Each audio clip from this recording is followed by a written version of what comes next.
Hello, Katden lovers and Katden followers. Abay, Miss Catherine Bernardo tahimik na sinusuportahan ang advokasya ni Mr. Alden Richards sa ganitong paraan. Kaya naman pala, ginawa ni Miss Catherine Bernardo ang bagay na ito. Sa palagyan ninyong panonood, sa panoorin muna natin ang ilan sa mga nakakilig na mga pangako at mga statement ni Miss Catherine at Alden Richards. Let's watch this. Hindi lahat kaya. Hindi ko kaya kung paano yung ginagawa niya. So minsan pag napapagod ako, titingnan ko siya, iisipin ko, ito nga hindi nagrereklamo. Ang dami pag kailangan mo ng advice, you just talk to him. Hindi ako nahiyang tanong sa kanya, like, hindi ko kailangan i-filter yung mga questions ko because I know na hindi siya ma-offend also. One thing that she made me realize is don't take life too seriously. I think yun yung siya yung nagpa-realize sa kanya, you know, it's okay to say no at times, value your time for yourself, time for your loved ones. Take everything one day at a time. Hindi ka superhero, one battle at a time. Yan ang ilan sa mga compilation kung saan dito po tayo talagang kumapit ng husto sa mga panahon na kung saan may mga interviews at may mga statements sila na talagang nagpabigat at talagang nagpatibay sa kanilang tunay na estado or dun sa kanilang relasyon, ano. And ito po ay binabalikan lang po natin para po talagang patunayan na talagang nagbigay sila talaga ng hint sa atin para kumapit. Pero alam niyo po ba na mas kakapit po kayo sa isang news kung saan itong si Miss Catherine Bernardo ay palihim na sumusuporta kay Mr. Alden Richards. Kasi if you remember, I was giving you a isang updates kung saan si Mr. Alden Richards ay meron po siyang bagong advokasya na ginagawa. Yung tinatawag na Lights Camera Run na magaganap this coming May 11, 2025. At sinabi niya dito na marami po siya mga artista na parang hinihikayat to be part of that ng advocacy or camaraderie na kung saan parang mas binibigyan nila ng pansin ang parang pagpo-promote ng mga pelikulang Pilipino na nagkakaroon na kasi ng problema when it comes to dahil po naagaw na ng mga social media and mga online platform, ano. And this time, isa rin sa mga nasasabi natin is ginagawa ni Alden Richards, naghahanap siya ng mga sponsors and isa rin pala sa mga proceeds, kaya pala meron pong pabazar itong si Miss Catherine, isa rin po pala siya sa isang mga donators, no, na sikreto na parang anonymously na nagbibigay at sumasuporta dito po sa nasabing event ni Mr. Alden.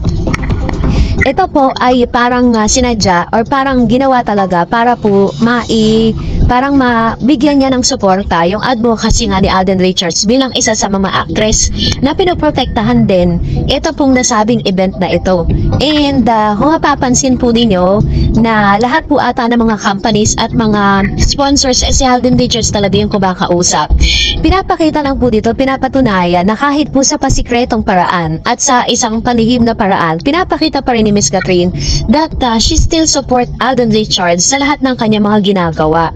So it only means na hindi po totoo yung mga kumakalat na balita na pagkatapos nga daw di umano ng kanilang movie ay wala na po silang koneksyon, wala na po silang komunikasyon, tinapos na nila ang kanilang relasyon or may mga panliligaw na na-stop, diba? Ito po yung katunayan na hanggang sa ngayon ay meron pa rin pong parang ginagawa na paraan ang dalawang ito para patunayan sa lahat na hindi lang sila pang promo, hindi lang sila pang movie, but still the friendship, the relationship still intact kahit sino pa pong mga issue na ikinakabit sa pangalan ni Catherine at ni Alden Richards. And Mr. Alden Richards was really blessed for having Catherine, diba? Dahil napaka-supportive at talaga pinapakita niya dito that she's not hindi siya bothered or hindi po siya naapektuhan sa kung anumang issue na nakapaligid sa kanya ngayon. Kung makikita niyo siya sa bazaar, she's really beautiful and very unbothered sa lahat ng mga nangyayari.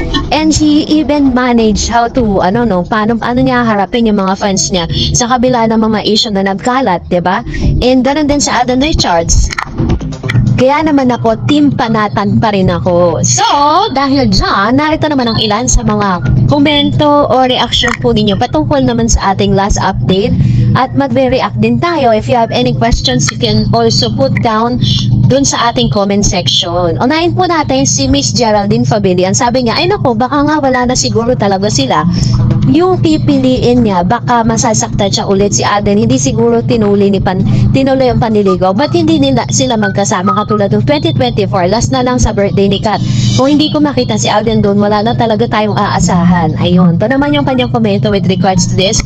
And I exactly understand how you feel right now, Miss Geraldine Fabian. Dahil isa rin po kami sa mga talagang nag-aabang kung ano yung special na event na gagawin po nila this coming birthday of Miss Catherine, ano? Kasi parang deserve din naman ni Miss Catherine na magkaroon ng isang special na birthday kasama ng mga special na tao sa buhay niya, no? Yun po yung ating pinaglalaban ngayon. Ngayon, kung talagang bibitaw na po kayo bilang Alden fans after na hindi nyo makita si Alden dun sa birthday, and hindi ko po kayo masisisi sa decision po ninyo yan. Kasi decision nyo po yan eh. And kayo po talaga ang magde-decide for that. Thank you, Ma'am Shi. And of course, another one, sabi ni Mr. Resita Segundo, hindi na kailangan ng captain ng lab team sa mga teenagers lang yan. Tapos na ang captain doon. Big time na sila doon na sila sa Best Actor and Best Actress in super blockbuster movies. Ayun, to naman yung kanyang komento with regards to this. Which is tama naman, diba? Kasi nasa age na po sila kung saan pa mature role na. Malapit na pong mag-mature yung kanilang mga haharaping roles. So parang it is impossible na parang magpa-sweet pa sila or what. And sabi ni Miss Geraldine, tapos bakit tikumpad pati bibig ng management nila lahat, pati kaibigan nakakalungkot, sayang angkat din. Bakit hindi rin sila nominated sa Best Lab Team of the Year? Wala, hindi sila kasali, sayang talaga. Ayan, so ito naman yung kanyang komento. Naiintindihan kita, tulad ng sinabi ko kanina, I understand exactly how you feel right now. Bilang isang Catden fans, napakataas ng expectation po natin with regards to Catherine and Alden Richards. Kahit po ilang mga Catden fans, pero sabi nga ng ilang mga Catden fans, still panatag pa rin sila eh. Sabi ni Miss Telma, naku, mga may edad na yung mga yan kasi kung sincere talaga si Alden, kahit pahaging lang makakalinaw kahit konti kasi matured na sila, not unless totoo ang balita na hindi talaga sila kasi hindi na teenager yan or whatever, bahala na sa tamang edad na yan. Ayan, ito naman yung kanyang comments with regards to this. Actually ako po, I'm still fighting for them, no? Pero pag nakita ko talaga na as in wala na talaga, walang pag-asa or parang magkaibigan lang sila, is siguro po, ano na tayo, no? Mag-stay na lang tayo dun sa mga updates patungkol sa separate love life nila, diba? Sabi ni Miss Marilu, so excited about this very happy good news, Mr. Eds. God bless us all solid Catden fan lovers and followers. Ayan. Thank you, Ma'am si Marilu Santos. Isa sa mga talagang masasabi mong matibay at talagang standing still na fans po or talagang supporters po ng Catdens. Maraming salamat, Ma'am si Marilu Santos. Kasama niyo po ako sa pakikipaglaban at nagbibigay good vibes para sa mga Catden. Thank you so much. And another one, sabi ni Miss Gadig, OMG, Alo is a popular brand. My nephew has one. So he's secretly dating Kat. And sabi ni Miss Vanessa, Catden is a real couple po. Private relationship nga eh. But not secret. Ayan. So ito naman yung kanyang komento. Actually, isa ang Alo Cup sa mga sinasabi ni OG na parang resibo niya tungkol kay Catherine tsaka kay Mayor Mark. Samantalang kaya si Alden Richards, meron pong ganong hat.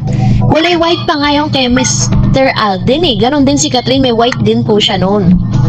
Sabi ni Sir Ren, madaming celebrity na nagpapatunay na si Kat at Alden ay totoo. Sabi Johnny Briani, hindi niya karapatang ipagkalat sa midla yung nalalaman niya si Alden at Catherine na may karapatan, which is true. Kahit po sabihin na natin may mga celebrity na alam kung anong estado ng relationship nila, is wala silang rights para gawin yun kasi kailangan they need to ask the permission to Alden and Catherine, ipapayan sila na magsalita ang mga ito sa publiko. Sabi ni Ma'am Shirakel, mas maganda kung parehas nga sila mga busy, diba? At hindi sila natitenga, laging busy. At in demand ng Catden, go Alden and go Catherine. Ayan. Salamat Ma'am Shirakel Versosa sa inyong komento, which is true. Aba, nakikita nyo naman kung gano'ng ka-busy si Alden at si Catherine. Pagkatapos ng movie nila, hindi na sila natetengga ngayon. Talagang lagi po silang busy. So, that's it for today. For more videos and updates, please don't forget to like and subscribe. And please don't forget to follow my Facebook page, Dar Eds TV. God bless everyone!